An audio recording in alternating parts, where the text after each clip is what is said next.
Mut'im ibn Adi here, Zuhair ibn Umayyah here, Hisham ibn Amr here. And he went around the Kaaba and he stood. And he said, Ya Ahl Makkah, O people of Makkah, how can we accept you are eating the food, drinking the drink, and Banu Hashim, they are vanishing, they are going to die, and we don't buy from them, we don't them to, sell to us, and by Allah, I will not sit down until that Sahifa will be destroyed and teared to pieces. Now, who will be the first person to object this? Abu Jahl. He said, كذبت والله لا تشاء. You are a liar. It never will be turned to pieces. Now, who was speaking? Zuhair now. Zam' ibn al-Aswad from that side, he said, you are a liar. No one consulted us when you wrote it. Then Abu al-Bukhtara from there, he said, you are a liar. We don't agree with this. Then al-Mut'im ibn Adi, he said, yes, Zam'a, you are telling the truth. Umayyah, you are telling the truth. And everything you did is against what we believe. We have to destroy it. And Hisham ibn Amr also stood up and he said, yes, I agree with what Abu al-Bukhtara saying. Abu Jahl said,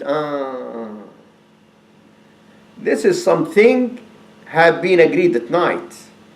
I cannot believe that you just now started to think about Banu Hashim. This is something قُضِيَ بِلَيْلٍ. So they said to him, we have to move. So all of them moved and other people moved with them. Abu Talib was sitting on one of the corners of Al-Kaaba. And then the people, they looked to Abu Talib and said, what are you doing here? He said, my nephew told me something. And I came to tell you this. And I saw you talking about the same thing.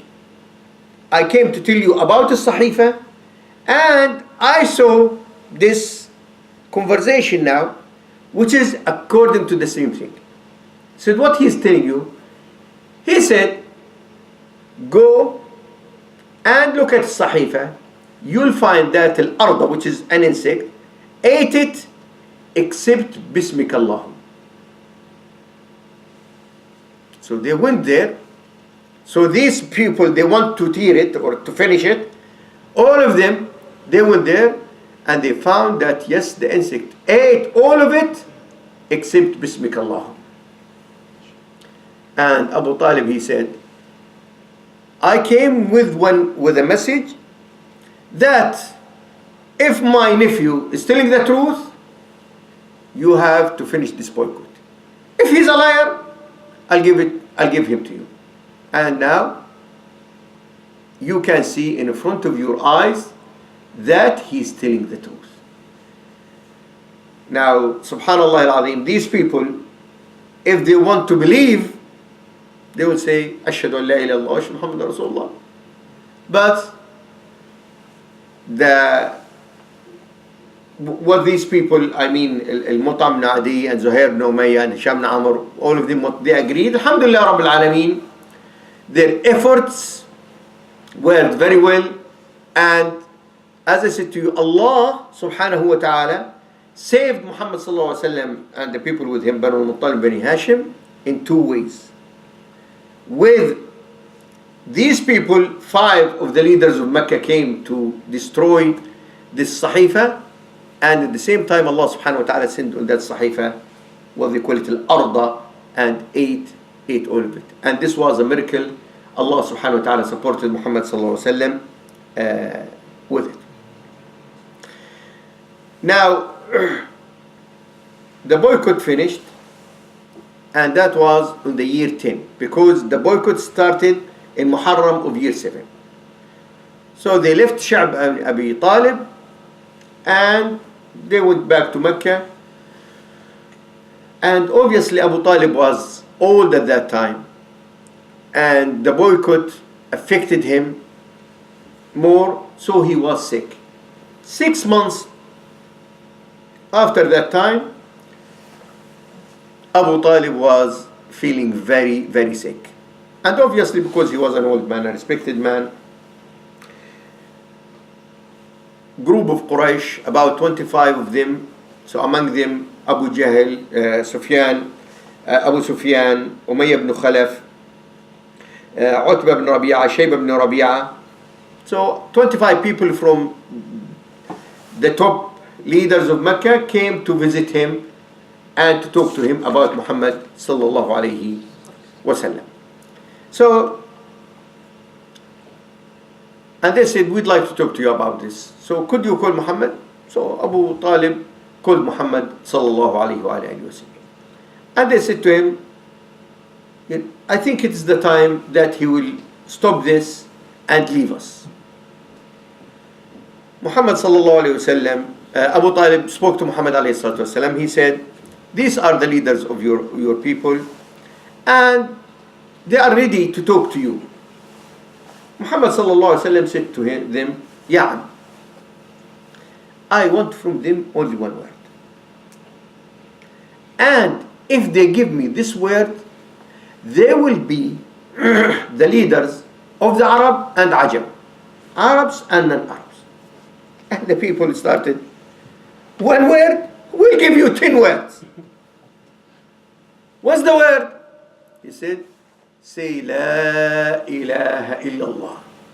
So he just said that word, and all of them stood up. They said, we've been fighting you all this time because we don't believe in this. And Muhammad sallallahu alaihi wasallam said to his uncle, they left without doing anything. And Muhammad alayhi salatu wasalam, he said to Abu Talib, Ya say a word that on the day of judgment I will try to defend you in front of Allah subhanahu wa ta'ala. Say La ilaha illallah. Say La ilaha illallah. Say La ilaha illallah. But Abu Talib refused, and he said, I'd like to choose the religion of Abdul Muttalib or my forefathers. And they said to Muhammad sallallahu alaihi wasallam, look, Abu Talib, supported you for all these years, and he died now. You done nothing to him. And he said, Allah subhanahu wa ta'ala told me that he will be just in a small area of the hellfire, dahdah min nar. If it is not me, if he didn't support me, he will be in the hellfire. And in another hadith he said, أهون أهل النار عذابا يوم القيامة Abu Talib. So one of those people who will suffer the lowest punishment of the fire or the hellfire is Abu Talib. And Nabi sallallahu alayhi wasallam also started to make istighfar to him, and Allah subhanahu wa ta'ala, he forbids him from that, and he said, ما كان النبي والذين آمنوا أن يستغفروا المشركين ولو كانوا أولي قربى من بعد ما تبين لهم أنهم أصحاب الجحيم. So in Nabi and the believers, they cannot make istighfar, seek forgiveness for the mushrikeen, even if they are relatives, after they recognize that they are not believers or in the hellfire. And Allah subhanahu wa ta'ala said also to Muhammad sallallahu alayhi wa sallam, إِنَّكَ لَا تَهْدِي مَنْ أَحْبَبْتَ وَلَكِنَّ اللَّهَ يَهْدِي مَنْ يَشَاءُ. You cannot guide the one you love, but Allah subhanahu wa ta'ala guides the one He likes subhanahu wa ta'ala. So according to many of the narrations, Abu Talib died in Rajab. Some narrations say that he died in Ramadan. But if we are saying 6 months after they came out from Sha'b, they came out from Sha'b in Muharram, so this means that his death was in Rajab. But the idea, he died in the 10th year of Bi'athat Muhammad sallallahu alayhi wa sallam. In Ramadan of the same year, Subhanallah al-Azim, Khadija radiallahu anha, also she was sick and died 3 months or 2 months after Abu Talib. In some narrations, 3 days after Abu Talib.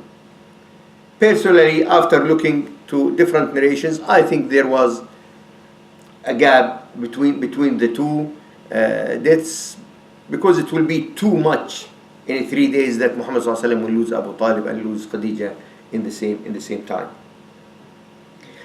And one of the things I'd like to mention here, that despite all of these, what Abu Talib, all the support and these things, but when it comes to kufr the iman, the Nabi sallallahu alaihi wasallam didn't bury Abu Talib. The one who buried Abu Talib was his son Ali radiallahu anhu, to show us that yes, he is his uncle, he supported him, but when it comes to these things which is to do with kufr and iman, deen, no. Now the relation, or yes, he is his relative, but he can do nothing to him regarding this.